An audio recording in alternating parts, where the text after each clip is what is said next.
and welcome back to my channel. Today is day 7, the last day of the marathon. Who enjoyed this marathon? Who was having a good time? Give this video a thumbs up if you enjoyed the marathon. So today we are going to talk about a previous NBA starting All-Star team versus this year's possible All-Star team and who would win. The previous All-Star team that I picked was the 2016 Western Conference All-Stars, which was Steph Curry, Russell Westbrook, Kevin Durant, Kobe Bryant, and Kawhi Leonard. This year's starting All-Star team based on votes would be LeBron James, Luka Doncic, Anthony Davis, Giannis Antetokounmpo, and James Harden. So let's dive into who will win each individual matchup based on who I think will guard each other the most, and then which team will overall win the game. Let's start with Steph versus Luka. Steph Curry is the greatest shooter of all time. He's super crafty, he's always running around the court, and guarding him is exhausting for anybody. He's unselfish to a fault, and he's an amazing screener for his teammates.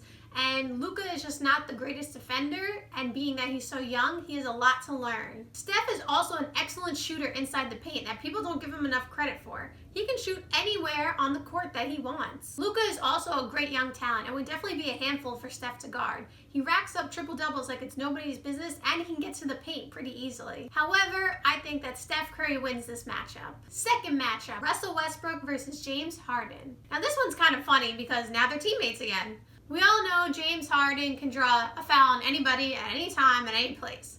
And he's definitely going to use that to his advantage against Russ. Russ is the type of player who gets frustrated at those kind of things, especially when some of them aren't even fouls, and he might start playing out of character. Also, we know when James Harden goes to the line, he's probably making all those free throws. On the other side, Russ will probably just blow right by him for a layup because we all know James Harden is not a great defender. However, James Harden might just grab him and commit a foul, which is easier to do than playing solid defense.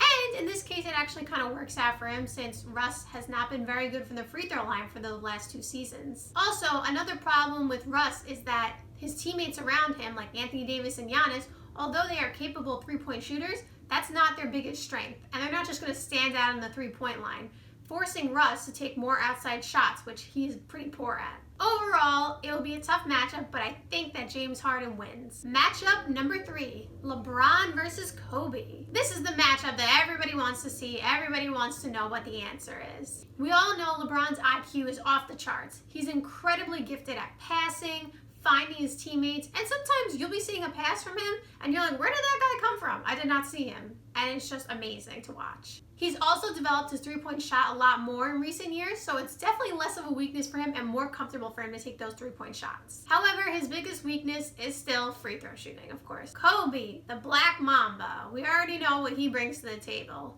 One intangible factor that Kobe brings that's really making this matchup more difficult is his Mamba mentality. Basically, Kobe refuses to lose. Now, nobody likes to lose. Most people in the NBA want to win. But like Kobe, Jordan, they had this willpower that's like unlike anything we've ever seen, and they just refuse to lose. Sometimes it's not all about skill, and I'm not saying Kobe was not skilled offensively and defensively, because I'll get into that in a second.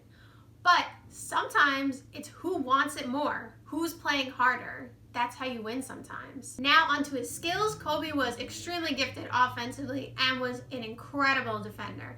I think he would make it his business to try to stop LeBron. Kobe's biggest weakness would probably be his three-point shot. He was not the greatest at it. In the end, although this was so hard to pick, I think that Kobe will slightly win the matchup. Matchup number 4, Giannis versus Kawhi. Now we all know Giannis, the Greek freak, is a monster, and he keeps getting better and better every year. One most surprising thing that most people are excited about is his three-point shot is really coming along this year.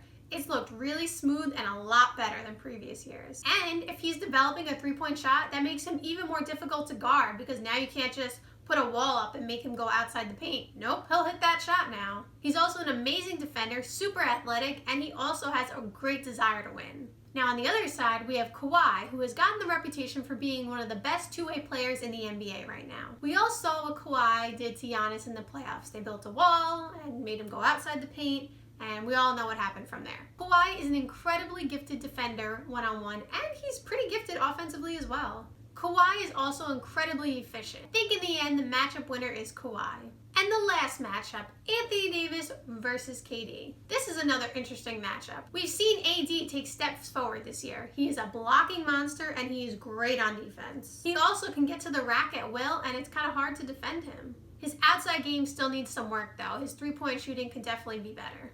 He also needs to work on his assist game, although very much improved this year. I've seen him do a lot more passes. He still needs to work on that a bit more. KD is KD. I think we all forget how good KD is because he's not playing, just like people forget how good anybody is when they're not playing. Kevin Durant has no holes in his offensive game. None.